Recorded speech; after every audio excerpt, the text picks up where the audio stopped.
تخيل معايا كده شاب هادي جدا لبسه سمارت مظبوط بالمسطرة بيضحك في وش طوب الأرض وموظف كفاءة بياخد جوايز في الطب الشرعي. بس أول ما الليل يليل يقلب السويتش 100%.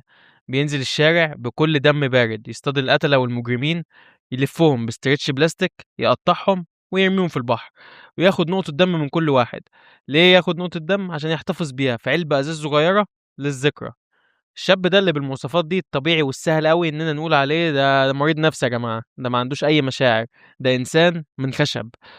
بس اللغز المرعب هنا والحاجة اللي تخليك تقف مشدود قدام مسلسل زي ديكستر مش ازاي كان بيخلع من البوليس ولا ازاي بيخطط للجريمة.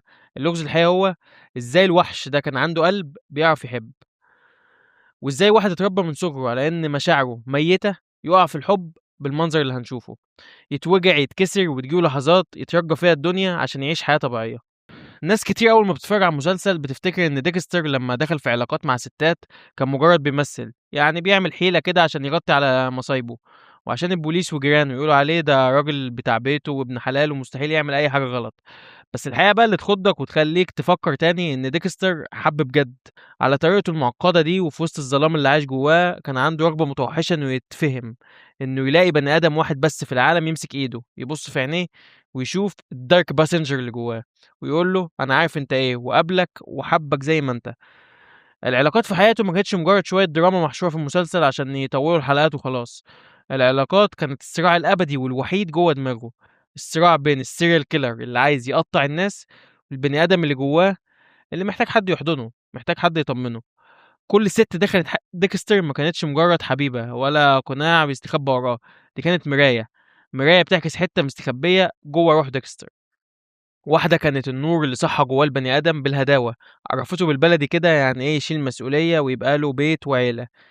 واحدة تانية كانت زي الشيطان اللي بياخده من إيده للخراب، بيتكتك عشان يولع البنزين في الظلام اللي جوه ديكستر والدنيا كلها تفرقع حواليهم. واحدة كانت الدوا وزميلة السكة مشيت معاه في طريق الانتقام خطوة خطوة عشان يداووا جروح بعض. واحدة تانية كانت الفولة وانقسمت نصين، فاهمة البير وغطاه من الآخر، قبلاه بالدارك باسنجر اللي جواه من غير ما تطلب منه يمثل أو يلبس وش مش وشه من الآخر. فنانة بتسأل عني وعارفاني. تعالوا نفتح الملف ده بالبلدي كده ونفكك العقلية العاطفية للسيريال كيلر اللي ملوش قلب، ونشوف ازاي الراجل ده اتورط في أغرب وأعمق وأخطر قصص حب ممكن تشوفها على الشاشة. تعالى بقى نفتح أكبر وأهم ملف في حياة ديكستر، ملف ريتا. القصة هنا بدأت بأذكى عملية حسابية ممكن يعملها سيريال كيلر زي ديكستر. ديكستر اختار ريتا بالمسطرة والقلم، مش عشان معجب بيها ولا عشان شكلها، لا هو اختارها عشان كانت ست مكسورة على حسب وصفه ليها حتى. ريتا كانت طالعة من تجربة متدمرة مع جوزها القديم اللي هو بول، راجل كان بيضربها ويأذيها نفسيا وجسديا، فكانت مرعوبة من الفكرة نفسها، مش طايقاه يلمسها أو يقرب منها حتى. بالنسبة لديكستر ده هو ده أمل حياته، واحد مش فاهم يعني إيه مشاعر ولا فاهم يعني إزاي يعامل الجنس الآخر ولا عايز حد يوجع دماغه بالأسئلة. كان شايف ريتا بالنسبة له بيرفكت على حد وصفه برضه، ست هادية غلبانة مش هتسأله انت بتتسحب بالليل تروح فين كده ولا لبسك فيه ريحة دم ليه. كانت القناع المثالي اللي يغطيه قدام الناس. بس الكوميديا والجمال كله ان السحر انقلب على الساحر. مع الوقت ريتا بدأت تحس بالأمان جنبه، بدأت تتنفس وبدأت تتعافى من علاقتها بجوزها القديم. ديكستر من غير ما يحس لقى نفسه بيبطل يمثل. الفانز كلهم على ريدت ومواقع الميديا متفقين على نقطة صريحة: ديكستر ما استغلش ريتا، ديكستر اتورط في حبها. وهنا بقى لازم تتكلم عن ولاد ريتا، إستر وكودي. العيال دول ما كانوش بالنسبة لديكستر مجرد ولاد مراته اللي بيستحملهم عشان الصورة تكمل، لا لا خالص. العيال دول كانوا أول شرارة تصحي الأبوة والإنسانية جوه قلبه قبل حتى ما يخلف ابنه اللي هو هاريسون. ديكستر كان بيلعب معاهم بيعلمهم لو حد في المدرسة فكر يضايقهم أو يلمس شعرة منهم، الوحش اللي جواه كان بيتحرك ويبقى عايز يفرم الشخص ده، مش عشان الكود بتاع أبوه، لأ عشان العيال دول بتوعه وهيحميهم بدمه. لما اتجوزوا ونقلوا البيت الجديد وجابوا بيبي اللي هو هاريسون، شفنا الصراع البشري. السيريال كيلر اللي جوه ديكستر بقى قاعد مطحون بين عالمين: عالم الأب اللي قتله السهر اللي بيقوم الساعة 3 الفجر يغير بامبرز ويحضر ببرونة، وبين السيريال كيلر اللي عايز يتسحب في الضلمة عشان يربط مجرم بستريتش بلاستيك. كان هيموت طبعا من التعب والضغط بس كان حابب البيت ده، كان حابب كلمة بابا وكلمة جوزي اللي ريتا كانت بتقولها له. كانت بالنسبة له النور والباب الوحيد اللي بيطل منه على حياة البني آدمين العاديين اللي كان بيتمنى يدوقها، لحد ما جينا للمصيبة والمأساة الكبرى. الموسم الرابع، ترينيتي كيلر، اللي هو ارثر ميتشل. المشهد ده الفانز بيعتبروه اتقل واصعب مشهد في تاريخ التلفزيون. بالنسبه لي انا ده اقوى حلقه شفتها بصراحه. ديكستر كان فاكر انه انتصر، قفل على ترينيتي، قتله، رجع بيته فرحان ومقرر انه خلاص هيتغير عشان خاطر عيلته. يدخل البيت يسمع صوت المايه شغاله، يدخل الحمام فيشوف حاجه تشله مكانه. ريتا ميته في البانيو وغرقانه دم. هاريسون ابنه الصغير قاعد على الارض في وسط الدم عمال يعيط.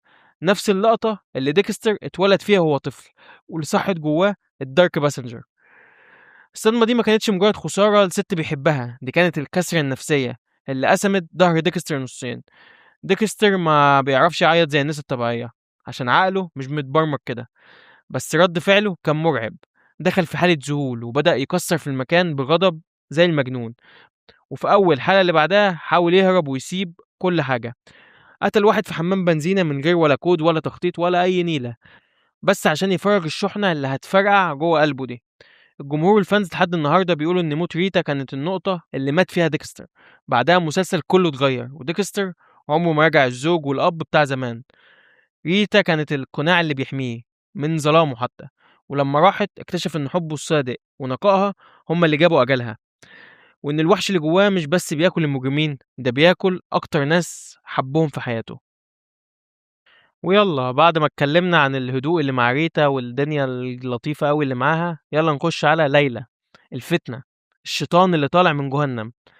ليلى دخلت حياة ديكستر في السيزون التاني من أوسع أبواب الكوميديا السوداء. ديكستر كان مزنوق في كدبة كبيرة، وعشان يداري على إدمانه للقتل قدام ريتا اضطر يمثل إنه مدمن مخدرات، وبدأ فعلا يحضر اجتماعات مدمنين المخدرات اللي هم بيتعافوا. وهناك بقى لقى ليلى، ست فنانة تشكيلية إنجليزية مجنونة بالحرايق، دماغها طايشة في السما. ليلى بقت السبونسر أو المرشدة بتاعة ديكستر في البرنامج العلاجي ده. وهنا بقى بنشوف واحدة من أغرب العلاقات النفسية في تاريخ المسلسلات. ليه ديكستر انجذب لليلى بالسرعة دي كلها؟ وده راجع لسبب مهم، لأن ريتا رغم طيبتها كانت بتحب القناع بتاع ديكستر، البني آدم الهادي ابن الناس. لكن ليلى كانت أول ست في حياته تبص في عينيه على طول، وتلقط من أول لحظة إن الراجل ده جواه وحش وراجل مكسور. والغريب إنها ما خافتش ولا جرت، بالعكس دي حبت الوحش ده وعشقته كمان. مع ليلى ديكستر اختبر شعور غريب ومغري قوي اسمه الحرية المطلقة. مش محتاج يمثل إنه متأثر بوفاة حد، مش محتاج يحسب كلماته ولا يداري عيوبه. هي شايفة الضلمة بتاعته وقبلها بعبطها وجنانها. بس اللي ديكستر ما أدركهوش في الأول إن قبول ليلى للسواد ده كله ما كانش نابع من حب ناضج، ده كان نابع من هوس مريض وتدمير ذاتي. الفانز على الميديا وريدت كانوا بيكرهوا ليلى كره العمى. كانت بالنسبة للجمهور أتقل شخصية على القلب، بتستفزك في كل مشهد بطريقتها وطمعها.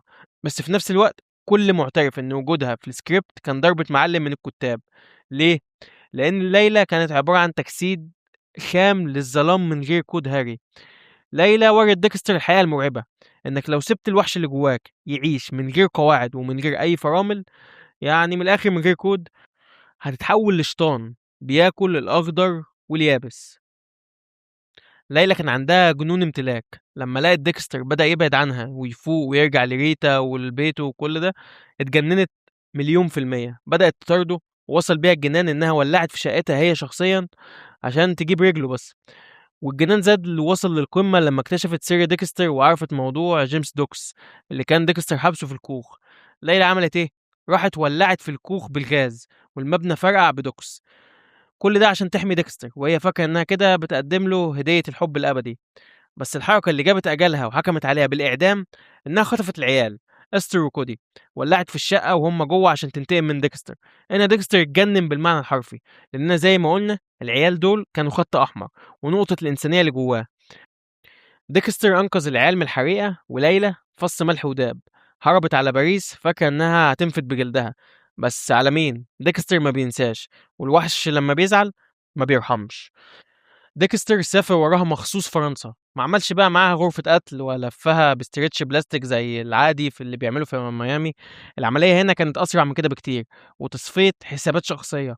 ليلى كانت راجعة شقتها في باريس، فتحت الباب، دخلت، فجأة طلع لها ديكستر من الضلمة زي الطيف. تثبيتة سريعة مباغتة، غرس السكينة في قلبها. ليلى كانت الدرس القاسي اللي فاهم ديكستر موضوع مهم، إن مش أي حد هيتقبل ظلامك ده ينفع تحبه، وإن الجنان والحرية المطلقة من غير أخلاق آخرتهم حريقة هتولع في كل حاجة. وبعد ما ديكستر اتكسر الكسرة السوداء بموت ريتا ومبقاش عارف يطفي نار الذنب اللي بتاكل في قلبه، دخلنا على السيزون الخامس وظهرت لومن.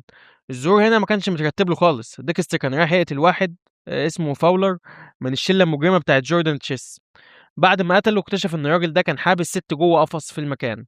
الست دي هي لومن، وشافت ديكستر وهو بيقتل فاولر. اي سيريال كيلر طبيعي كان هيتخلص من الست اللي شافته ويدفنها مكانها، بس ديكستر في الوقت ده كان جواه ذنب بسبب ريتا. كان حاسس ان تقصيره هو اللي موت مراته، فبص لومن على انها فرصة للتكفير عن ذنبه ده. يعني انا معرفتش انقذ ريتا، بس هنقذ الست دي واحميها. ومن هنا هتبدأ أحلى وأغرب رحلة علاج بالدم ممكن تشوفها في حياتك. لومن ما كانتش مجنونة زي ليلى، ولا كانت على نياتها زي ريتا. لومن كانت ست مكسورة ومفرومة نفسيا بعد ما تعرضت لتعذيب واغتصاب بشع من عصابة جوردن تشيس. كانت عايشة بتصرخ من جواها وعايزة تاخد حقها بأي شكل. وديكستر لقى نفسه بيتحول من مجرد بوديجارد لأستاذ في فن الانتقام. بدأ يعلمها بالراحة وبكل صبر ازاي تخطط، ازاي بيصطدم مجرمين من غير ما تسيب أثر، ازاي تصفي حساباتها بالمسطرة.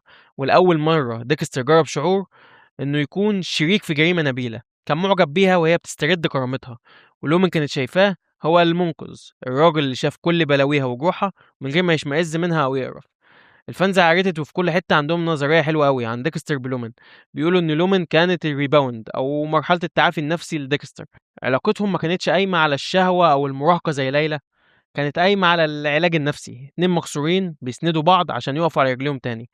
بس الصدمة اللي قسمت الظهر في نهاية القصة دي كانت في الفرق الجوهري بين الدارك اللي عند لومن والدارك اللي عند ديكستر. بعد ما صفوا العصابة كلها وقتلوا جوردن تشيس نفسه، أخدت حقها تالت ومتلت. لومن صحت الصبح وديكستر جنبها وبصت له وقالت جملة كسرت قلبه، إن الدارك باسنجر اللي جوايا ماشي خلاص، أنا مش محتاج أقتل تاني. اللحظة دي كانت غريبة لديكستر. لومن كانت واخدة القتل وسيلة عشان تطفي نارها وتتعافى بس. لما أخدت حقها الجرح التئم ورجعت بني آدمة طبيعية. لكن ديكستر مرضه دائم. الراكب المظلم أو الدارك باسنجر بتاع ديكستر ده مش هيسيبه لحد ما يموت. لومن قررت تسيبه وتمشي لأنها ما بقتش تقدر تعيش في وسط الدم والقتل. رحيل لومن ده فهم ديكستر الحقيقة اللي كان بيهرب منها، إنه من الآخر ملوش دوا. حتى الست الوحيدة اللي شاركته الظلام ده واشتغلت معاه، ظلامها هي كان مجرد عرض جانبي للتروما وراح. أما هو فمحكوم عليه يفضل لوحده في الضلمة للآخر. تعال بقى نختم كلامنا هانا مكاي، الملف الأخير والأخطر، والست اللي الفانز لحد النهاردة مقسومين على نصين. هانا ظهرت في السيزون السابع. علاقتها بديكستر كانت التجربة الوحيدة اللي تقدر تقول عليها بقلب مرتاح في أولى وانقسمت نصين. بدايتها معاها كانت سينمائية جدا. هانا كانت شريكة قديمة لسيريال كيلر اسمه واين راندل. ديكستر كان بيحقق معاها عشان يوصل لمكان جثة قديمة. بس ديكستر بنظراته اكتشف ان هانا مش مجرد ضحية كانت ماشية مع مجرم وخلاص. هانا كانت بتقتل بإيدها، بتستخدم سم نبات معين وبتدوبه في الشاي أو الأكل، وبتتخلص من أي حد يقف في طريقها بمنتهى الهدوء. ديكستر قرر يطبق عليها الكود.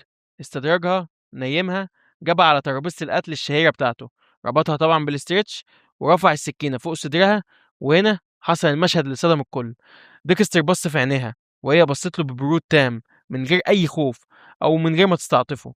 قالت له بصوت هادي: اعمل اللي لازم تعمله. ديكستر اتهز، ما قدرش يغرس السكينة، وبدل ما يقتلها قطع الاسترتش. وفي نفس اللحظة وعلى نفس ترابيزة القتل بدأت أغرب وأجرأ قصة حب في المسلسل كله. ويجي هنا سؤال مهم: ليه هانا كانت مختلفة عن كل اللي قبلها؟ ريتا كانت بتحب القناع والهيئة الطبيعية اللي ديكستر بيمثلها.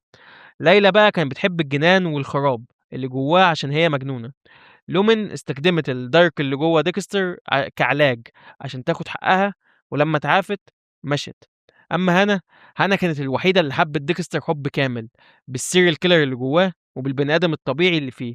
ما كانتش خايفه منه ولا عايشه متوتره ولا عايزه تغيره او تعالجه من حاجه معينه. كانت شايفاه ومتقبلاه بكل حاجه، وهو كمان كان شايفها ومتقبل انها بتقتل بالسم عشان بتحمي نفسها. مع هانا ديكستر اختبر لاول مره حلم الحياة الطبيعية كاملة من غير أي أقنعة. كان بيصحى جنبها، ياكل معاها، يتكلم في السر من غير ما يداري، وكان بيتخيل إنه ممكن ياخد ابنه هاريسون ويهربوا هما التلاتة على الأرجنتين ويعيشوا حياة كاملة برا ميامي. بس القصة طبعا ما كملتش، لأن ديبرا أخت ديكستر كانت دخلت في المعادلة وعرفت سر ديكستر. ديبرا كان بتكره هانا كره العمى وشايفاها مجرمة ومكانها السجن. ولما هانا حست إن ديبرا خطر على حبها وعلى ديكستر، عملت الحركة اللي دمرت الدنيا، سممتها. ديبرا اتعمل لها حادثة عربية وكانت هتموت. هنا ديكستر اتزنق في أصعب اختبار في حياته كلها، أخته والدم ولا الست الوحيدة اللي حبها بجد. ديكستر اختار أخته وجاب الدليل اللي يدين هانا وسلمها للبوليس بنفسه. بس هانا بذكائها قدرت تهرب من المستشفى واختفت. في سيزون 8 بترجع هانا تاني وديكستر يكتشف انه ما يقدرش يستغنى عنها ويسامحها فعلا، ويقرروا فعلا يهربوا مع بعض على الأرجنتين ومعاهم هاريسون. وفي النهاية الكارثية طبعا للمسلسل لما ديكستر قرر يزيف موته ويختفي في الغابات عشان يحمي الكل من شره، ساب ابنه الوحيد هاريسون في ايد هانا تعيش معاه وتربيه في الأرجنتين. الفانز هنا انقسموا لفرقتين، فريق شايفها الحب الحقيقي والست الوحيدة اللي فهمت ديكستر بجد وكانت مستعدة تعيش معاه في آخر الدنيا وتحافظ على ابنه. بالمناسبة أنا من الفريق ده. وفريق تاني بيطحنها وبيكرهها وشايف إن الكتابة في الموسم الثامن بوظت شخصية ديكستر عشان خاطرها، وإن ديكستر نسى الكود وخان مبادئه لما ساب ست بتقتل بالسم تربي ابنه الصغير. بالمناسبة أنا مع الفريق ده برضه. بس في الآخر هانا ماكاي كانت المحطة الأخيرة في الرحلة العاطفية للسيريال كيلر اللي حبيناه كلنا، الست اللي أثبتت إن ديكستر كان ممكن يحب ويتحب، بس الدارك اللي جواه في الآخر كان دايما بياكل أي فرصة في إنه يعيش سعيد. وفي الآخر رحلة ديكستر دي أثبتت حقيقة واحدة مرعبة، إن المأساة الحقيقية في حياته ما كانتش راكب المظلم أو الدارك باسنجر بس. المأساة إن الوحش اللي جواه كان دايما بياكل أي حد يحاول يقرب منه أو يحبه بجد. المهم دلوقتي قول لي بقى في الكومنتات مين من الأربع شخصيات اللي اتكلمنا عنهم شايفها كانت الأنسب لديكستر، ريتا ولا ليلى ولا هانا ولا لومن. والأهم برضو من كل ده ما تنساش لايك شير سبسكرايب وادعوا لنا نهرب من الكوبي رايت، ونشوفكم في الفيديو اللي جاي. سلام.